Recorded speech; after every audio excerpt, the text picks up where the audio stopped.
All right, so we have a good question here today, which is should agencies focus vertically on one niche or horizontally on one offer?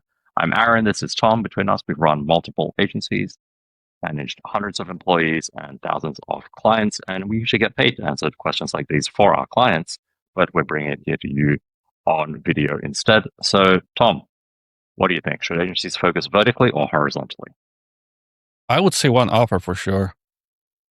Um, you really should only need one offer in one segment for an agency to work, right? The more offers you bring in, more complexity you bring in.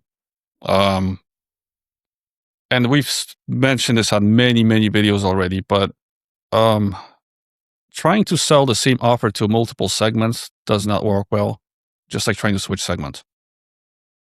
If you are trying to be the best marketer for life coaches and SaaS companies, neither one will take you seriously.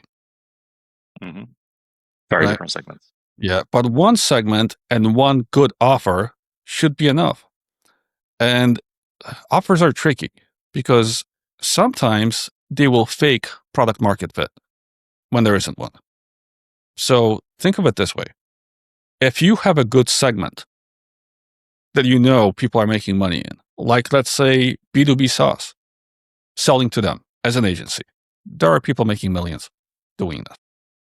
And your offer is making 20K per month. You think you have product market fit, but you don't. Because Mm. if you are selling to a good segment, to the English audience, and you're putting yourself everywhere you can, and you still cannot break that 20K, this is not product market fit. Mm.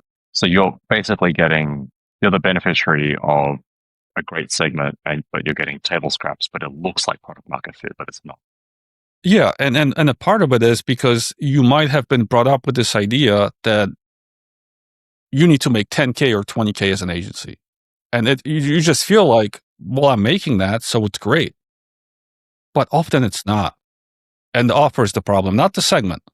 People try to switch like too many things, but it's only the offer.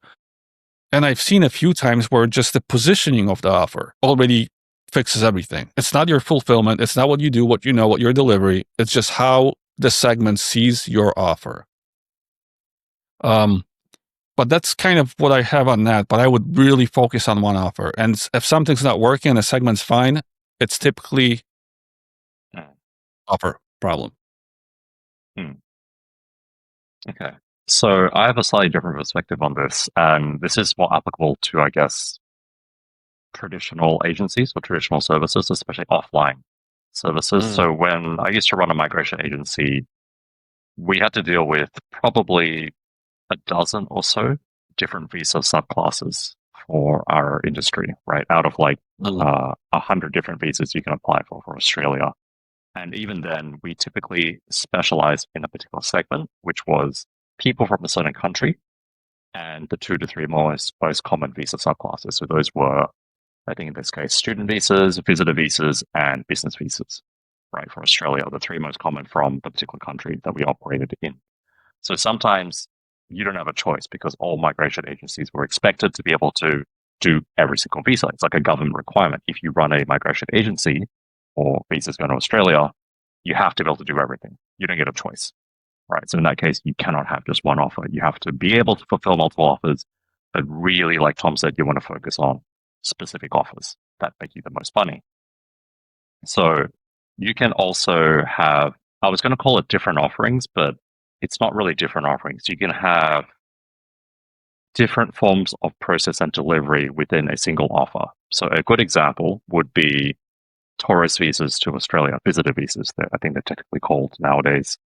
So if it's a really simple one, you can have a staff member fill that out, right?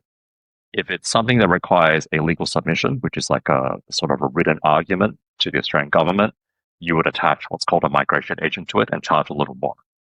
But if it needs like an embassy hearing, like you need to go do an interview and someone needs to go there, then you need to attach a immigration attorney to it, and then you charge even more for that same offer, same tourist visa application, just 3 different sets of delivery with 3 different price points, depending on what it is. Just two thoughts on that. Mm. One, it's always great creating an agency in a segment where something's required by the government to do. Yeah. That's the first thought. Second one, if the government makes you offer 3 things, offer them, but only market the ones that make you the most money. Correct. Which is what I said, where we just end up specializing in 3 particular things that were the highest demand and highest margin things. Yeah, that's it. If you have to. But that's, typically for an agency, the government doesn't require it, you should have 1 offer. But if the government does, well, you found yourself a good spot. Anything the government forces people to do is a good segment. All right, that is it for this one. Hit subscribe. Thank you for listening. We'll see you guys in the next video.